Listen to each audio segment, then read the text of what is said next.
Hey, hey, hey, hey, hey, hey. Hey, hey, hey, hey, hey. Hey, hey, hey, idol. Nasali ka pa sandali ah. Alright guys, kasi ito.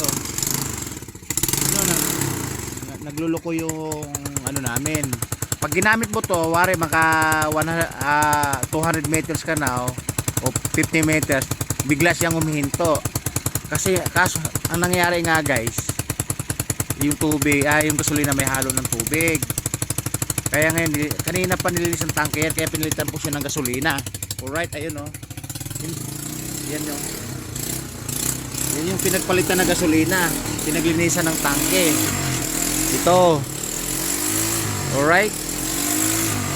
Kasi nga may halong tubig nga daw. Kaya nangyari, sinalina ng bagong gasolina, binilhan ng bagong gasolina. Kasi ang pag tumakbo nga siya, hindi-hinto, papahog-pahog, pupugak-pugak. Yan yun guys, yung pang 8 na sa motor namin. Pang 8 o pang 7 sa siyam na motor namin. Yan yung hunda-hundahan na maton. Alright.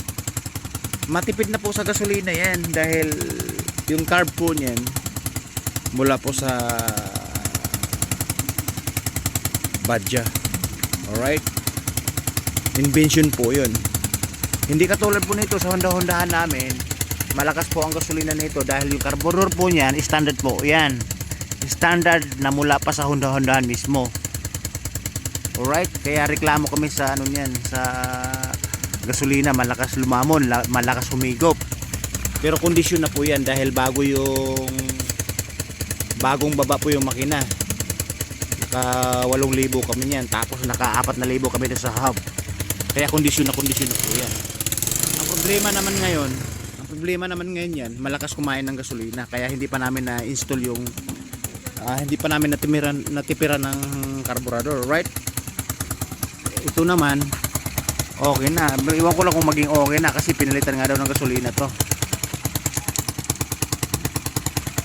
Kasi araw-araw kasi ginagamit din to para sa income, para sa hanap buhay sa araw-araw, para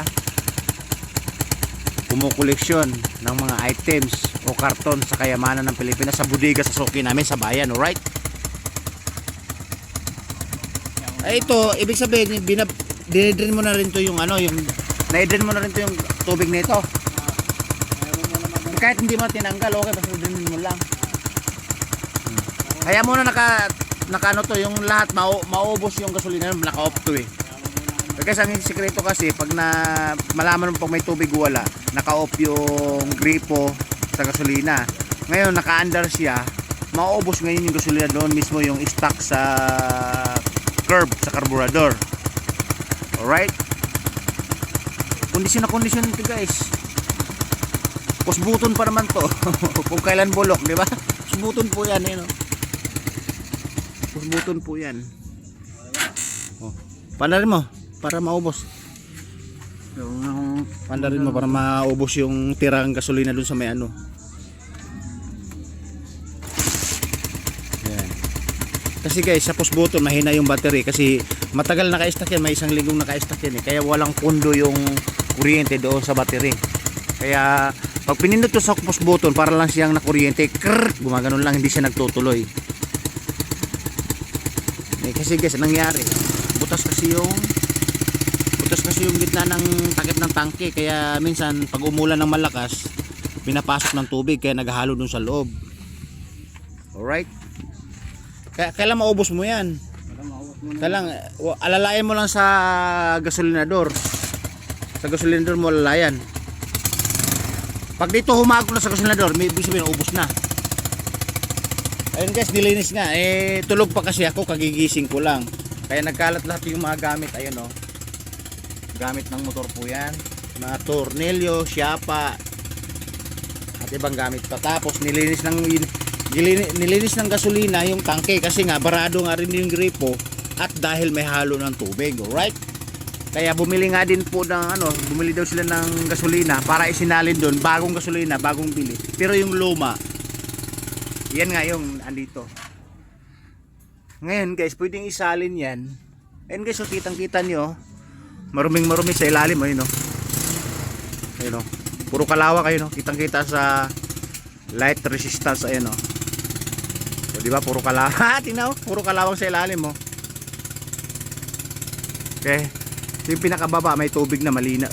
Pinakailalim yun yung pinaka-tubig. Kasi malinaw, puti ang kulay eh. Pero yung ibabaw na yan, mahaba na yung gasolina po yan. Pwede pang isalin sa ibang motor yan, kailangan mo isalin lahat. Alright. Ito nga yung pinaglinisan.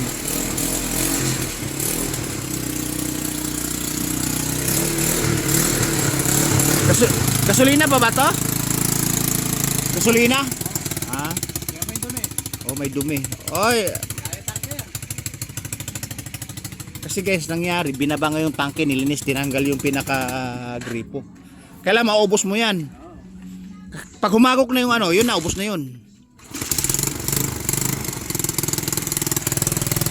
Baka naman naka-open to kahit nakasara. Hindi ba? Ngayon, pag in-open mo to, yun yung bagong gasolina na papasok. Gawa kasi nito, yung naka-open nun eh.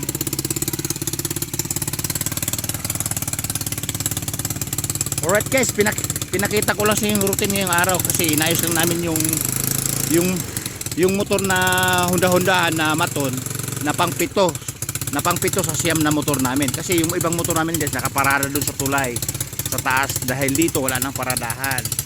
Wala nang space sa harap ng bahay namin.